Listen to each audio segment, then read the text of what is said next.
Telangana RTC ఉద్యోగులు నిజాయితీని చాటుకున్నారు. జోగులాంబ గద్వాల జిల్లా గద్వాల డిపోకు చెందిన ఆర్టీసీ బస్సులో ఓ ప్రయాణికుడు బ్యాగ్ను మర్చిపోయాడు. ఆ బ్యాగ్లో 25 తులాల బంగారం, 40,000 రూపాయల నగదు, ఒక ల్యాప్టాప్తో పాటు కీలకమైన డాక్యుమెంట్స్ ఉన్నాయి. అయితే బ్యాగ్లో ఉన్న ఐడీ కార్డులోని వివరాల ఆధారంగా సంబంధిత వ్యక్తికి సమాచారం అందించారు. అనంతరం Gadwal bus depot manager Sunitha ఆధ్వర్యంలో ప్రయాణికుడికి అందించారు బస్ డ్రైవర్, కండక్టర్. దీంతో డ్రైవర్ పరశురాములు, కండక్టర్ సూరిబాబుల నిజాయితీకి ప్రయాణికుడు కృతజ్ఞతలు తెలియజేశారు. వీరి ఇరువురి నిజాయితీకి తోటి ఉద్యోగులు, డిపో మేనేజర్ ప్రశంసించారు.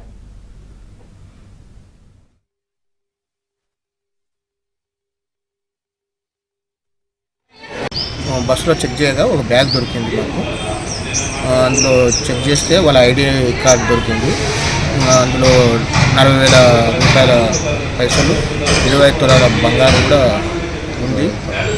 వాళ్ళకి ఐడి కార్డు ద్వారా వాళ్ళ ఫోన్ నెంబర్ తీసుకొని వాళ్ళకి ఫోన్ చేయగా వాళ్ళు తిరిగి రావడం జరిగింది. డిపోకి వచ్చిన తర్వాత మా డిపో మేడంకి తెలియజేసి వాళ్ళకి అప్పచెప్పడం జరిగింది. వాళ్ళ ఆధ్వర్యంలో అప్పగించడం జరిగింది.